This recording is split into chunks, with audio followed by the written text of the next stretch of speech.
Le Cordon Bleu College of Culinary Arts is dedicated to preparing aspiring professionals in the areas of culinary arts, patisserie and baking, and hospitality and restaurant management. Disaster Planning and Response Art Rescue is a first responder for the world of art, providing planning, packing, evacuation, conservation, and storage for all your treasured possessions.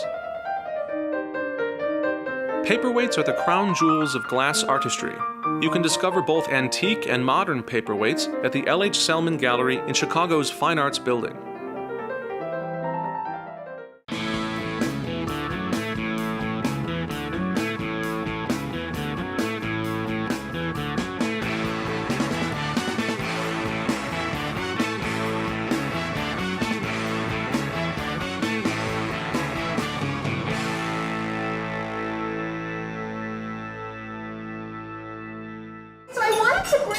Together because I think you have something really strong in common, and that is that you all have characters that you bring to life. So I guess I would start with Nora, and I would ask, of all these characters that you've developed over the years, and I know you have a new play coming up, Mythical Proportions, where there are more and more characters. Does every one of those characters have some of you in it? Well, I steal most of my characters from other performers. Where did they go? I don't know, because, Gilda Radner was said to have gone into the costume department and put that big wig on and just turned into Rosanna Dana. So sometimes it's something like, I'll put on a big pair of glasses and that character comes out that way. It's not more of an acting sort of thing with me. It's like I hear an accent.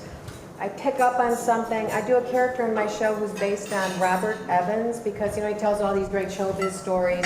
And her name is Roberta Evans, and she has his voice. And then she tells all these, fictitious stories about Hollywood. And she's one of the new characters in Mythical Proportions. So it comes from a lot of different directions for me. Although, I don't know. I think most actors will tell you they have everything that is going to come from somewhere. Right. Either it's something that's important that you have, or you have a personality disorder or several disorders. How helpful for what you do. Is it hard to be yourself in that environment? I always think of Chicago as such a nurturing place for the arts, and LA is a really hard place for the arts. But you know what? There's so many levels of Los Angeles. It's not, I don't go too much into the world of show business, believe it or not, because I've been known when I'm at a party and I'm talking to an important producer, I become narcoleptic.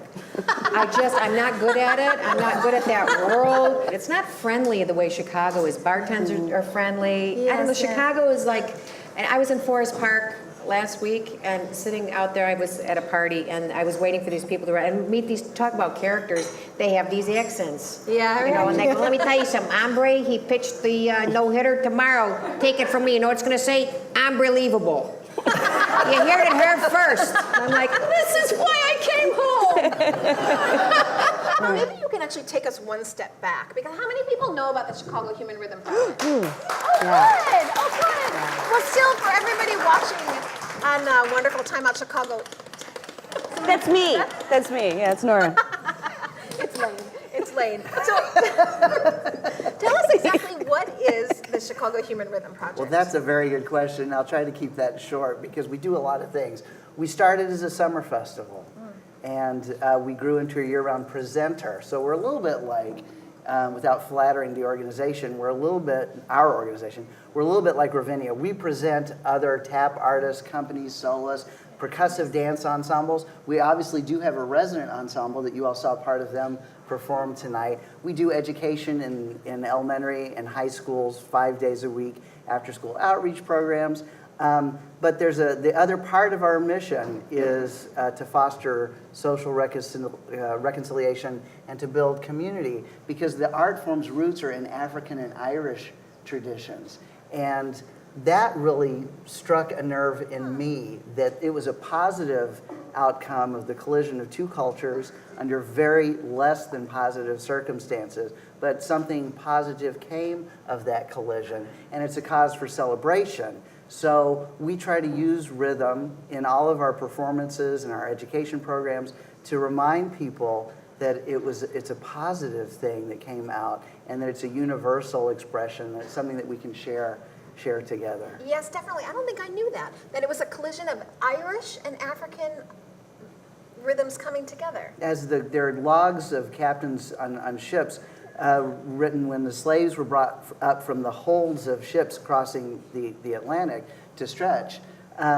Some of them would do dances that were from their villages, and some of the Irish seamen who had been pressed into service by the British or the Portuguese or the Spanish, who are also not free men, would respond with some of their own Irish steps. And so actually the story goes that American tap dance was born on the Atlantic Ocean in between, because that was the first time that the Africans and the Irish saw each other dancing. Yeah. And then once they hit the shore, then it's the process of evolution started. So it's actually, over a 300-year-old art form. Wow, how cool is that? I don't think I fully realized Most that. people don't know that little chapter of American history. How cool is that? Here it is. Okay, from @BSwift. @BSwift, nice job. You get a peach Carr t-shirt. How cute is this? How cute is this? Great job tweeting in @BSwift. So @BSwift's question for you is, what is the most important lesson that Project Runway has taught you about yourself? I think Project Runway, it's pull up your big girl pants and move on. I think it really, I never had self-confidence. I never called myself as a designer. Somebody would say, what do you do? And I would say, I'm a dressmaker, or I'm a tailor. I never said fashion designer. And Project Runway gave me the identity I think I've been searching for 50 years for. And it gave me an opportunity at 50, who gets this, right? I worked in a hospital my whole life. I didn't go to fashion school. I was trained in 4-H and Mrs. Murphy's back porch. So at 50, I get this opportunity to say, see if you can do it. And it showed me what I was made of, and really how many, sweat glands I had that could produce at one time. Tim Gunn said that at one point, and you do this when Tim Gunn, talks to you. He's a character. I will say yes, Tim Gunn is more wonderful than you hope he is, but he was so sharp, and he had said to me during one of my audition, my first callback, he said, I presented 2 tennis pieces, and he said, don't you get it? This is your niche, this is what you're doing, and that made me step back and look, and that is who I am. Well, I have a question for Peach, which is about fashion. How much of the time do you worry that you have to rely on your instincts of what you're going to create? And does it get in the way to think what is going to be fashionable or what is going to be in? Not good to admit because you just saw my stuff, but I don't, I pay attention. Boy, I know what every collection is. I see the collections, I look at all the books, I know what's happening. But if I am feeling gray and yellow isn't necessarily going to be happening for fall, Peach Carr Designs is going to have gray and yellow. I will pull a little something if when lace was in. Okay, fine. So I made a lace coat one time. It was fabulous, and everybody thought I was crazy, and they said, "Well, lace is coming, but it's not here. We think lace is coming." I said, "Well, I think lace is here." So I made this lace coat, and everybody thought I was crazy, and it was gold, and it had this pale white underneath it. And then Michelle Obama walks down Pennsylvania Avenue in the lace coat, and I stood up and said, "Oh, now lace is here." So then lace was there, and I lucked out. How about peplums? I made a peplum dress, and Michael Kors goes, "Oh, honey, ain't nobody wearing peplums." I said, "All right." So this is hot off the presses. You're performing at the Kennedy Center in December. Well, the Human Rhythm Project has been invited to create an evening-length concert for the Eisenhower Theater at the Kennedy Center, December 7th this year. And BAM will be premiering a new work, and I would love to get a new design from you for the costumes for that work. I would be beyond honored. That would be so great. Okay, hold him to it. We all heard it. It's not the tap dance speaking. No, I just want to say I'm like so starstruck sitting here with these 2 people. When I met Nora, came over and put her hand on my shoulder, and I was looking for cleanup in aisle 3 because I think you're fabulous, and to have this happen, I admire you, and okay, thank you, yes. When I think of something like mortadella, I think of preservatives and I just think of like junk in it, junk. But you had mentioned like only 6 ingredients. Yeah, it's we get beautiful pigs from a bunch of different farmers, and this was made with meat from the farm is called Green Vision Organics. The guy's name is Jude Becker, and he's probably the greatest, in my opinion, the greatest pork farmer in America. The pigs run around, they live in little huts. It's this Danish system of farming that his father started a long time ago, and they're real happy animals, and he's really, it's imperative to him that the animals live a great life, and he believes that the energy that throughout their life and the way the animals are killed is transmitted into the meat. So it's pork from Jude, shoulder, it's orange, it's cumin, it's water. That's it. That's all there is in mortadella. A little bit of garlic. Well, you know, I wouldn't actually, thank you, normally think of putting a dapper dancer and 3 women together for a bunch of meat. But the reason I wanted to do this and have you on this kind of show is because the meat is so well cared for, and that's such an important thing, I think. It's important to us. I thought you were going to recount one of my tweets. No, because I'm a sorry. notorious on Twitter. That's my MO. I just do it for fun to shake up the pot. It's a blast. Well, no, we actually didn't pick one of your tweets.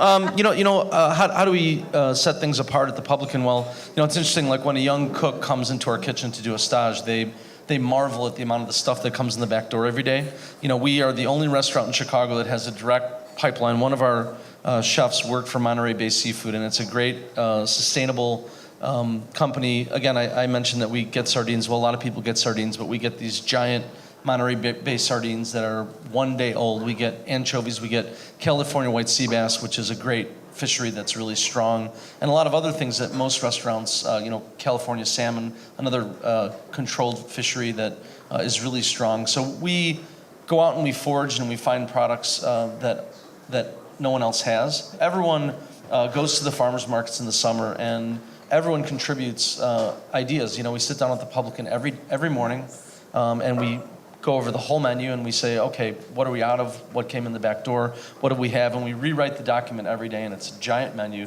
And it's a lot of fun. And then at 5 o'clock, all the cooks put up the new dishes that they've been working on, and we taste them and we tweak them and make sure they're great. And we move on. And it keeps the menu constantly changing. It keeps everything really fresh. We're fortunate that we're insanely busy there. So we move oysters through the restaurant like it's going out of style. I hate to be a snob, but I can't eat oysters anywhere else in the city. I'm always disappointed. My wife and I were shopping. She had to get some shoes. I'm a great assistant shoe shopper. Good to know. We'll take him. I'm actually a really good shoe shopper. But we went out and had oysters, and they just weren't right. They were okay, but it's they gotta really smell really clean and really fresh. And so again, ingredients are inspirational. I have a question for Nora. Yes, Nora. To cut in the conversation. So he has a You're on, hon. Yes. Okay. Hi, Nora. I'm Cole. I was wondering if you could do your best Lorne Michaels impression. Is that plausible? I gotta think about that. Goes way back. Well, when Madonna and Sean Penn were up at the apartment, I spoke to her about doing the show again. And they're thinking about it. That's perfect. Yeah, perfect.